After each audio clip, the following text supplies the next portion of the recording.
श्रीमद् भागवत गीता यथारूप अध्याय 1 कुरुक्षेत्र के युद्ध स्थल में सैन्य निरीक्षण। धृतराष्ट्र उवाच धर्मक्षेत्रे कुरुक्षेत्रे समवेता युयुत्सवः मामकाः पांडवाः चैव किम कुर्वत संजय। धृतराष्ट्र ने कहा, हे संजय, धर्म भूमि कुरुक्षेत्र में युद्ध की इच्छा से एकत्र हुए मेरे तथा पांडु के पुत्रों ने क्या किया। भगवत गीता एक बहुपठित आस्तिक विज्ञान है जो गीता महामत्य में सार रूप में दिया हुआ है। इसमें यह उल्लेख है कि मनुष्य को चाहिए कि वह श्री कृष्ण के भक्त की सहायता से संवीक्षण करते हुए भगवत गीता का अध्ययन करे और स्वार्थ प्रेरित व्याख्याओं के बिना उसे समझने का प्रयास करे। अर्जुन ने जिस प्रकार से साक्षात भगवान कृष्ण से गीता सुनी और उसका उपदेश ग्रहण किया, इस प्रकार की स्पष्ट अनुभूति का उदाहरण भगवत गीता में ही है।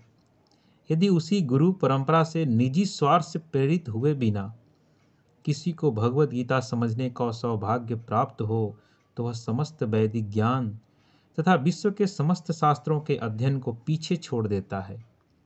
पाठक को भगवत गीता में न केवल अन्य शास्त्रों की सारी बातें मिलेंगी, अपितु ऐसी बातें भी मिलेंगी जो अन्यत्र कहीं उपलब्ध नहीं है। यही गीता का विशिष्ट मानदंड है।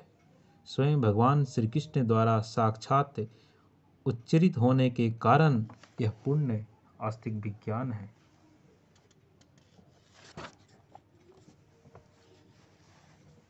पांडव तथा धृतराष्ट्र के पुत्र दोनों ही एक वंश संबंधित हैं, किंतु यहाँ पे धृतराष्ट्र के वाक्य से उसके मनोभाव प्रकट होते हैं। उसने जानबूझकर अपने पुत्रों को कुरु कहा और पांडु के पुत्रों को वंश के उत्तराधिकार से विलग कर दिया। इस प्रकार पांडु के पुत्रों अर्थात अपने भतीजों के साथ धृतराष्ट्र की विशिष्ट मन स्थिति समझी जा सकती है। जिस प्रकार धान के खेत से अवांछित पौधों को उखाड़ दिया जाता है, उसी प्रकार इस कथा के आरंभ से ही ऐसी आशा की जाती है कि जहाँ धर्म के पिता श्री कृष्ण उपस्थित हों, वहाँ कुरुक्षेत्र रूपी खेत में दुर्योधन आदि धृतराष्ट्र के पुत्र रूपी अवांछित पौधों को समूल नष्ट करके युधिष्ठिर आदि नितांत धार्मिक पुरुषों की स्थापना की जाएगी। यहाँ धर्म क्षेत्र तथा कुरुक्षेत्र शब्दों की उनकी ऐतिहासिक तथा वैदिक महत्ता के अतिरिक्त यही सार्थकता है। तब संजय कहते हैं, संजय उवाच दृष्ट्वा तु पांडवानिकं व्यूढ़ं दुर्योधन हस्तदा आचार्यमु संगस्म्य राजा वचनम ब्रवीत। संजय ने कहा, हे राजन, पांडुपुत्र द्वारा सेना की व्यूह रचना देखकर राजा दुर्योधन अपने गुरु के पास गया और उसने ये शब्द कहे, पश्यतां पांडुपुत्राणाम् आचार्य महतीं च मुं व्यूढ़ां द्रुपद पुत्रेण तव शिष्येन धीमता। हे आचार्य, पांडुपुत्रों की विशाल सेना को देखें जिसे आपके बुद्धिमान शिष्य द्रुपद के पुत्र ने इतने कौशल से व्यवस्थित किया है। अत्र श्वशुरा महेश्वासा भीमार्जुनु समायुद्धि युयुधानो विराटश्च द्रुपदश्च महारथ। इस सेना में भीम तथा अर्जुन के समान युद्ध करने वाले अनेक वीर धनुर्धर हैं, यथा महारथी युयुधान, विराट तथा द्रुपद। दृष्टकेतुश्चिकितान् काशीराजश्च वीर्यवान् पुरुजित कुन्तीभोजश्च शैव्यश्च नरपुंगव। इसके साथ ही दृष्टकेतु, चेकितान, काशीराज, पुरुजित, कुंतीभोज तथा शैव्य जैसे महान शक्तिशाली योद्धा भी हैं। युद्धामनुयश्च विक्रांत उत्तमौजाश्च वीर्यवान् सौभद्रो द्रौपदेयाश्च सर्व एव महारथा। पराक्रमी युधायमन्यु, अत्यंत शक्तिशाली उत्तमौजा, सुभद्रा का पुत्र तथा द्रौपदी के पुत्र, ये सभी महारथी हैं। अस्माकं तु विशिष्टा एतनिबोध द्विजोत्तम, नायका मम सैन्यस्य संज्ञार्थतान्व ब्रवीमि मे ते। किंतु हे ब्राह्मण श्रेष्ठ, आपकी सूचना के लिए मैं अपनी सेना के उन नायकों के विषय में बताना चाहूँगा जो मेरी सेना को संचालित करने में विशेष रूप से निपुण हैं। भवान् भीमश्च कर्णश्च कृपश्च च शमितिञ्जयः अश्वत्थामा विकर्णश्च सौमदत्ति तथैव च। मेरी सेना में स्वयं आप, भीष्म, कर्ण, कृपाचार्य, अश्वत्थामा, विकर्ण तथा सोमदत्त का पुत्र भूरिश्रवा आदि हैं, जो युद्ध में सदैव बिजी रहे हैं। अन्ये च बहवः शूरा मदर्थे तक्त जीविता, नाना शस्त्र प्रहरना सर्वे युद्ध विशारदा। ऐसे अनेक वीर भी हैं जो मेरे लिए अपना जीवन त्याग करने के लिए उद्धत हैं। वे विविध प्रकार के हथियारों से सुसज्जित हैं और युद्ध विद्या में निपुण हैं। अपर्याप्तं तदस्माकं बलं भीष्म अभिरक्षितं, पर्याप्तं त्विदमे तेषां बलं भीमा अभिरक्षितं। हमारी शक्ति अपरिमेय है और हम सब पितामह द्वारा भली भांति संरक्षित हैं, जबकि पांडवों की शक्ति भीम द्वारा भली भांति संरक्षित होकर भी सीमित है। अयनेषु च सर्वेषु यथा भागम् अवस्थिता, भीष्ममेवाभिरक्षन्तु भवन्तं सर्व एव हि। दुर्योधन आगे कहता है, अतएव सैन्य व्यूह में अपने अपने मोर्चों पर खड़े होकर आप सभी भीष्म पितामह को पूरी पूरी सहायता दें। तस्य संजनयन् हर्षं कुरु वृद्धः पितामह, सिंहनादं विनधोश्चै शंखं दधमो प्रतापवान। तब कुरुवंश के वयोवृद्ध परम प्रतापी एवं वृद्ध पितामह ने सिंह गर्जना की सी ध्वनि करने वाले अपने शंख को उच्च स्वर से बजाया, जिससे दुर्योधन को हर्ष हुआ। ततः शंखाश्च भैर्यश्च पन्वानक गोमुखा सहसैभाव्य हन्यन्त स शब्द अस्तु मूलोऽभवत्। तत्पश्चात शंख, नगाड़े, बिगुल, तुरही तथा सींग सहसा एक साथ बज उठे। वह समवेत स्वर अत्यंत कोलाहलपूर्ण था। ततः श्वेते हरियुक्ते महति सयन्दने स्थितो माधवः पांडवश्चैव दिव्यो शंखो प्रधमतु। दूसरी ओर से श्वेत घोड़ों द्वारा खींचे जाने वाले विशाल रथ पर आसीन कृष्ण तथा अर्जुन ने अपने अपने दिव्य शंख बजाए। पांचजन्यम ऋषिकेशो देवदत्तं धनंजय, पौंड्रम दधमो महाशंखम भीमकर्मा वृकोदर। भगवान कृष्ण ने अपना पांचजन्य शंख बजाया। अर्जुन ने देवदत्त शंख तथा अति भोजी एवं अति मानवीय कार्य करने वाले भीम ने पौंड्र नामक भयंकर शंख बजाया।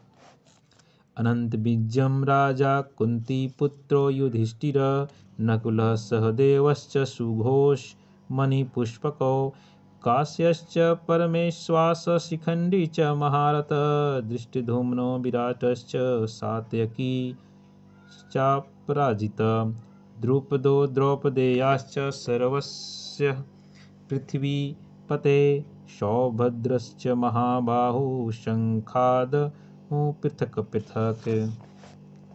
हे राजन, कुंती पुत्र राजा युधिष्ठिर ने अपना अनंत विजय नामक शंख बजाया तथा नकुल और सहदेव ने सुघोष एवं मणि पुष्पक शंख बजाए।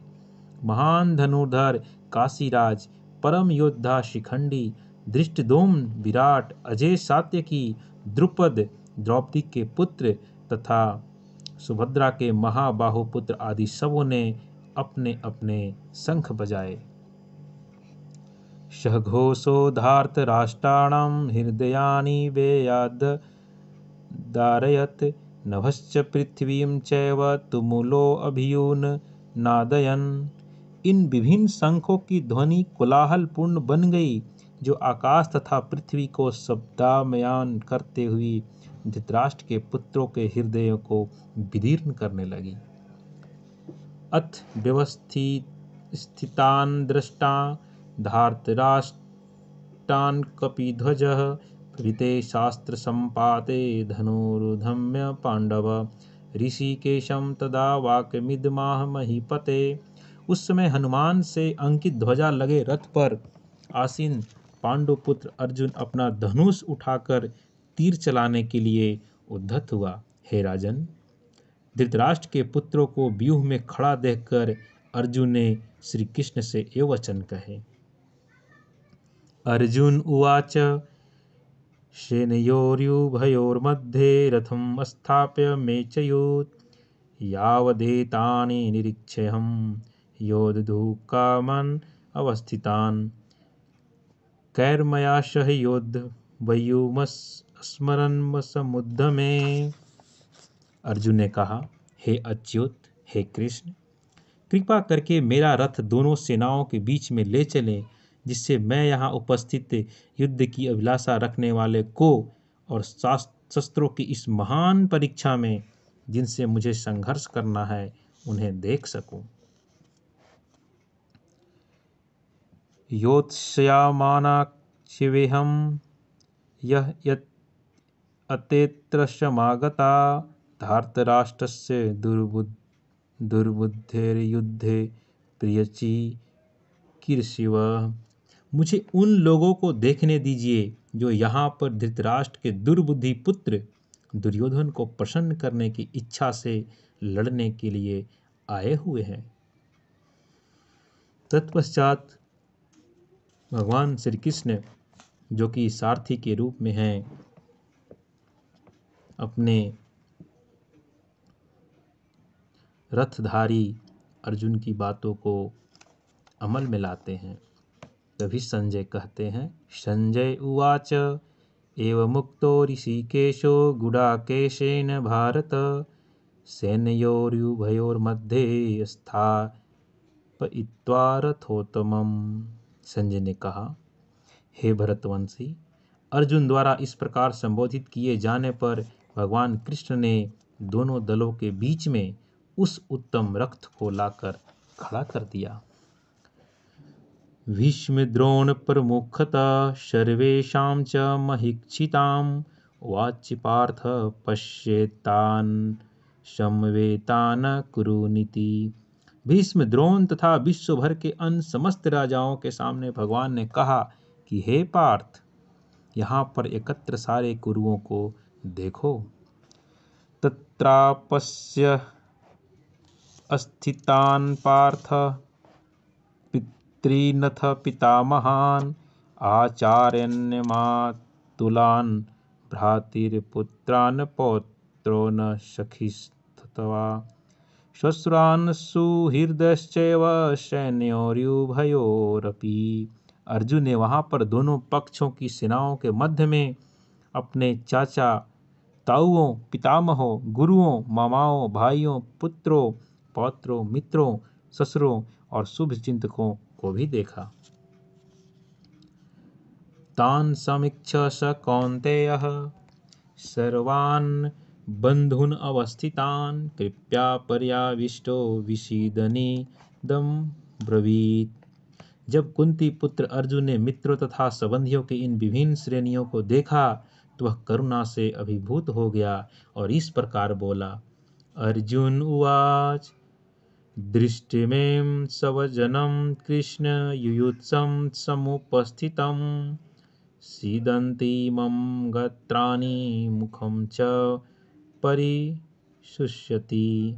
अर्जुन ने कहा, हे कृष्ण, इस प्रकार युद्ध की इच्छा रखने वाले अपने मित्रों तथा संबंधियों को अपने समक्ष उपस्थित देखकर मेरे शरीर के अंग कांप रहे हैं और मेरा मुंह सूखा जा रहा है।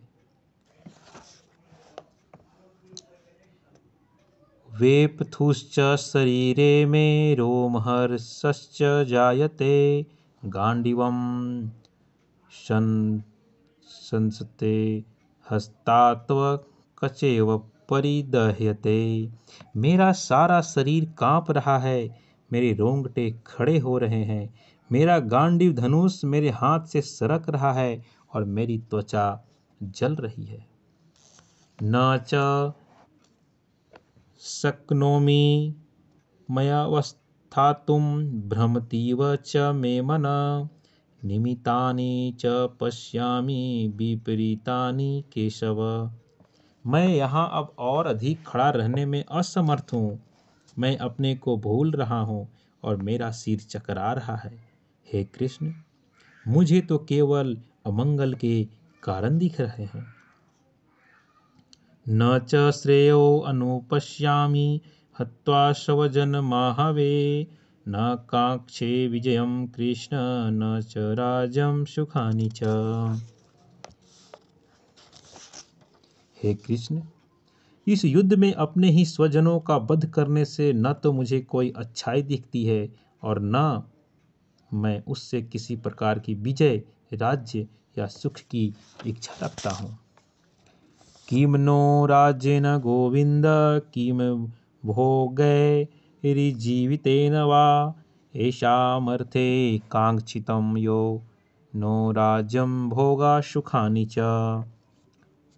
त इमे अवस्थिता युद्धे प्राणां त्यक्त्वा धनानि च आचार्यः पितरः पुत्रास्तथैव च पितामहा मातुला श्वशुरा पौत्रा श्याला संबन्धीन् तथा एतान् हन्तुमिच्छामि घृतोऽपि मधुसूदन। अपि त्रैलोक्यो राजस्य हेतो किं नु मही कृते निहत्य धार्त राष्ट्रन का प्रीति स्या जनार्दन। अर्जुन कहते हैं, हे गोविंद, हमें राज्य, सुख अथवा इस जीवन से क्या लाभ, क्योंकि जिन सारे लोगों के लिए हम उन्हें चाहते हैं वे ही इस युद्ध भूमि में खड़े हैं। हे मधुसूदन, जब गुरुजन, पितृगण, पुत्रगण, पितामह, मामा, ससुर, पौत्रगण, साले तथा अन्य सारे संबंधी अपना अपना धन एवं प्राण देने के लिए तत्पर हैं और मेरे समक्ष खड़े हैं, तो फिर मैं इन सबको क्यों मारना चाहूँगा, भले ही वे मुझे क्यों न मार डालें। हे जीवों के पालक, मैं इन सबों से लड़ने को तैयार नहीं, भले ही बदले में मुझे तीनों लोग क्यों न मिलते हों। इस पृथ्वी की तो बात ही छोड़ दें, भला धृतराष्ट्र के पुत्रों को मारकर हमें कौन सी प्रसन्नता मिलेगी। अर्जुन आगे कहते हैं, पाप में वाश्रयेद अस्मान् हत्वेता नाततायिन तस्मान्नार्हा वयं हन्तुं धार्तराष्ट्रांश्च बान्धवान् स्वजनं हि कथं हत्वा सुखिनः स्याम माधव। यदि हम ऐसे आतताइयों का वध करते हैं तो हम पर पाप चढ़ेगा, अतः यह उचित नहीं होगा कि हम धृतराष्ट्र के पुत्रों तथा उनके मित्रों का वध करें। हे लक्ष्मीपति कृष्ण, इससे हमें क्या लाभ होगा और अपने ही कुटुंबियों को मारकर हम किस प्रकार सुखी हो सकते हैं। यद्यपैते न पश्यन्ति लोभोपहत चेतस कुलक्षयकृतं दोषं मित्रद्रोहे च पातकं कथं न ज्ञेयस्माभिः पापादस्मान्निवर्तितुं कुलक्षयकृतदोषं प्रपश्यधि जनार्दन। हे जनार्दन, यद्यपि लोभ से अभिभूत चित्त वाले ये लोग अपने परिवार को मारने या अपने मित्रों से द्रोह करने में कोई दोष नहीं देखते, किंतु हम लोग जो परिवार के विनष्ट करने में अपराध देख सकते हैं, ऐसे पाप कर्मों में क्यों प्रवृत्त हों। कुल क्षय प्रणश्यन्ति कुल धर्म सनातना धर्मे नष्टे कुलम कृत्यसन्मधर्मो अभिभवतयोत। कुल का नाश होने पर सनातन कुल परंपरा नष्ट हो जाती है और इस प्रकार शेष कुल भी अधर्म में प्रवृत्त हो जाता है। अधार्मी भी भवात कृष्ण प्रदुष्यन्ति कुल स्त्रियः अस्त्रिषु दुष्टासु वार्ष्णेय जायते वर्णशंकर। हे कृष्ण, जब कुल में अधर्म प्रमुख हो जाता है तो कुल की स्त्रियां दूषित हो जाती है और अस्तित्व के पतन से हे वृष्णिवंशी अवांछित संतानें उत्पन्न होती है। शंकरो नरकायैव कुलधनानां कुलस्य च पतन्ति पित्रो श्याम लुप्तपिंडकोद क्रिया। अवांछित संतानों के वृद्धि से निश्चय ही परिवार के लिए तथा पारिवारिक परंपरा को विनष्ट करने वालों के लिए नारकीय जीवन उत्पन्न होता है। ऐसे पतित कुलों के पुरखे गिर जाते हैं क्योंकि उन्हें जल तथा पिंड दान देने की क्रियाएं समाप्त हो जाती है। दोषै रहते कुल धनानां वर्णशंकर कारकै उत्साधन्ते जाति धर्मा कुल धर्माश्च शाश्वता। जो लोग कुल परंपरा को विनष्ट करते हैं और इस तरह अवांछित संतानों को जन्म देते हैं, उनके दुष्कर्मों से समस्त प्रकार की सामुदायिक योजनाएं तथा पारिवारिक कल्याण कार्य विनष्ट हो जाते हैं। उत्सन् कुल धर्माणां मनुष्याणां जनार्दन नरके नियतं वासो भवतीत्यनुशुश्रुम। हे प्रजापालक कृष्ण, मैंने गुरु परंपरा से सुना है कि जो लोग कुल धर्म का विनाश करते हैं वे सदैव नरक में वास करते हैं। अहो बत महत् पापम कर्तुम व्यवसिता वयम यद्राज्य सुखलोभे हंतुम शवजनमुद्धता। ओह, कितने आश्चर्य की बात है कि हम सब जघन्य पाप करने के लिए उद्धत हो रहे हैं। राज्य सुख भोगने की इच्छा से प्रेरित होकर हम अपने ही संबंधियों को मारने पर तुले हैं। यदि माम प्रतीकारमशस्त्रम शस्त्रपाणय धार्तराष्ट्रारणे हन्यो अस्तन्मे क्षेमतरम भवेत। अर्जुन कहते हैं, यदि शस्त्रधारी धृतराष्ट्र के पुत्र मुझे निहत्थे तथा रणभूमि में प्रतिरोध न करने वाले को मारे तो यह मेरे लिए श्रेयस्कर होगा। इस प्रकार कहते हुए पार्थ अर्जुन अपना गांडीव रथ में रख देते हैं और भगवान के सामने निहत्थे होकर निढाल हो जाते हैं।